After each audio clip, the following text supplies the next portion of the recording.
Shalom jemaat Tuhan yang terkasih. Berjumpa kembali dengan saya Kezia Noratasayu dalam Sapaan Gembala hari ini. Saat ini saya akan menjalani tahap perkenalan sebagai calon pendeta di GKI Pamulang, Tangerang Selatan. Sebelum kita bersama-sama menyambut sabdanya, mari kita memohon tuntunannya dalam doa. Ya Allah Bapa, kami bersyukur untuk setiap anugerah-Mu yang menyertai hidup kami. Karena anugerah-Mu lah yang menyadarkan kami untuk terus mau menjadi anak-anak Tuhan yang membagikan cinta Tuhan di sekeliling kami.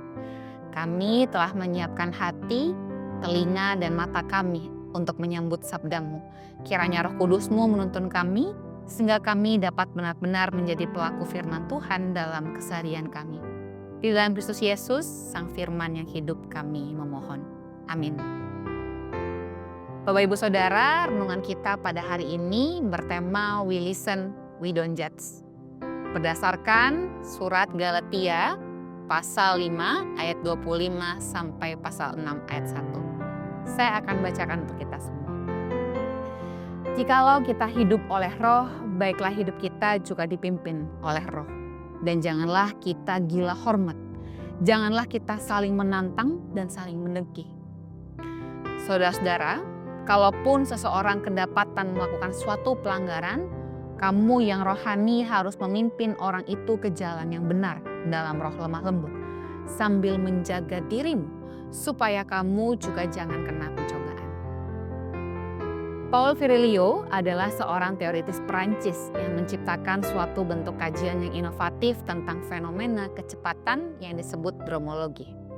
Dromologi berasal dari bahasa Yunani dromos, berarti race atau race course.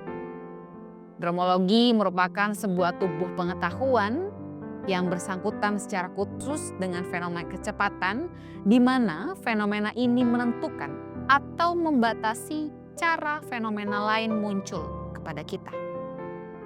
Termasuk bagaimana kecepatan teknologi juga mempengaruhi manusia berinteraksi dan memproses informasi. Nah, fenomena ini menimbulkan dampak. Salah satu dampaknya adalah budaya instan, di mana masyarakat lebih menyukai dan menginginkan segala sesuatu dengan serba cepat. Percepatan perkembangan teknologi dan budaya instan memang memberi kita keuntungan, karena ruang dan waktu dapat ditempuh dengan mudah dan efisien. Namun sadar atau tidak, dampak lain dari budaya instan membuat kita cenderung untuk langsung menilai dan berfokus pada hasil akhir tanpa menghargai proses. Dalam keseharian, kita seringkali terlalu cepat menilai situasi tanpa memahami konteksnya. Misalnya, ketika Bapak Ibu Saudara di jalan raya lalu bertemu dengan seorang pengendara mobil yang ugal-ugalan. Mungkin kalimat pertama yang ada di benak dan keluar dari mulut kita adalah, "Bodoh sekali, bisa nggak sih nyetir mobil?" Namun pernahkah kita memikirkan apa dan siapa yang ada di dalam mobil itu? Kalau ternyata penumpangnya memang kritis dan perlu dibawa ke rumah sakit, atau ada seorang wanita yang harus melahirkan, bukankah itu menjadi sebuah hal yang tidak kita duga? Sebuah respon yang bijak membutuhkan proses. Mendengarkan, memahami situasi dengan empati, memproses, menganalisis alasan di balik tindakan itu, dan memahami ketika kita menemukan makna sebelum memberikan respon. Nah, inilah yang menjadi panggilan bagi setiap orang percaya, yaitu setia dalam mengarahkan dengan lemah lembut, dimulai dengan mendengarkan tanpa menghakimi. Respon yang mendengarkan tanpa menghakimi bukan berarti kita membiarkan orang melakukan apapun yang mereka inginkan, namun memberikan ruang untuk kita memahami, mendengarkan, dan membantu mereka bertumbuh. Ketika ada yang bersalah atau melakukan pelanggaran, kita diajak untuk memulihkan mereka dengan kelemah lembutan. Dalam proses inilah Paulus menekankan pentingnya kerendahan hati, sembari setiap kita mengingat bahwa siapapun membutuhkan karunia Allah dalam menghadapi hari-harinya. Kelemah lembutan dimulai dengan mendengarkan. Ketika kita mau mendengarkan tanpa menghakimi, kita memberi ruang bagi orang lain untuk merasa diterima, sekalipun mereka sedang dalam kelemahan. Dengan mendengarkan, ada ruang yang turut terbuka, di mana Roh Kudus juga bekerja di hati mereka. Namun sebaliknya, menghakimi seringkali membuat orang merasa terasing, membuat situasi memburuk, bahkan menjauh dari komunitas iman. Bukankah Allah yang berinkarnasi melalui Yesus Kristus dan terus berkarya bersama Roh Kudus juga menyambut setiap orang yang berdosa?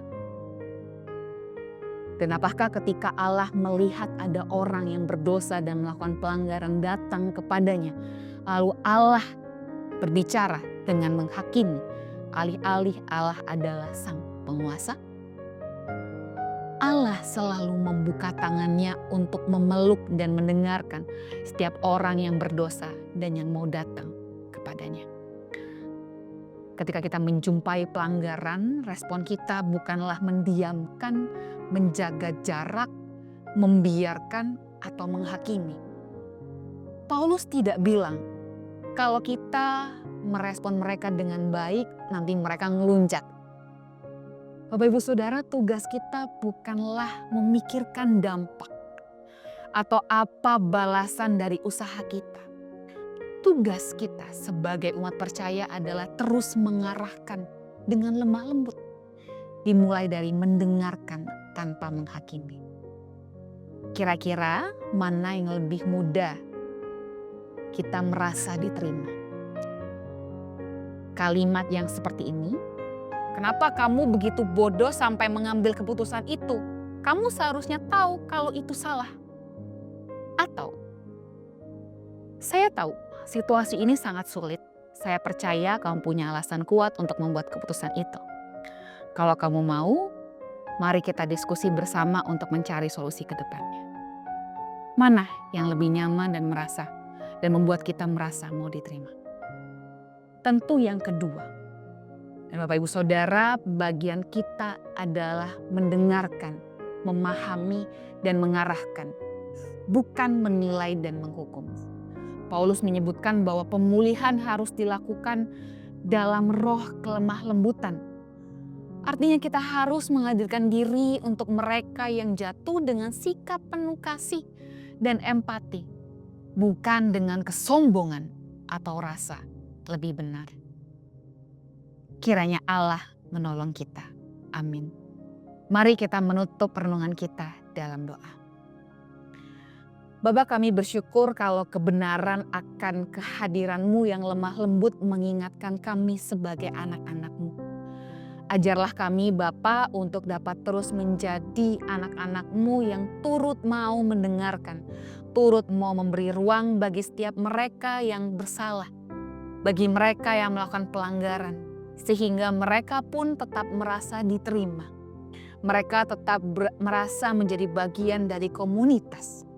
Ampuni kami ya Bapa, kalau kami masih sering kali menggunakan rasa kesombongan kami atau rasa menjadi lebih benar untuk dapat menilai dan menghukum seseorang. Kami menyerahkan segala pergumulan dan hidup kami ke dalam tangan-Mu. Di dalam Kristus Yesus, Sang Kepala Gereja, kami memohon. Amin. Bapak Ibu Saudara, sampai berjumpa kembali dalam Sapaan Gembala berikutnya. Jangan lupa untuk like, share, dan subscribe. Tuhan Yesus memberkati.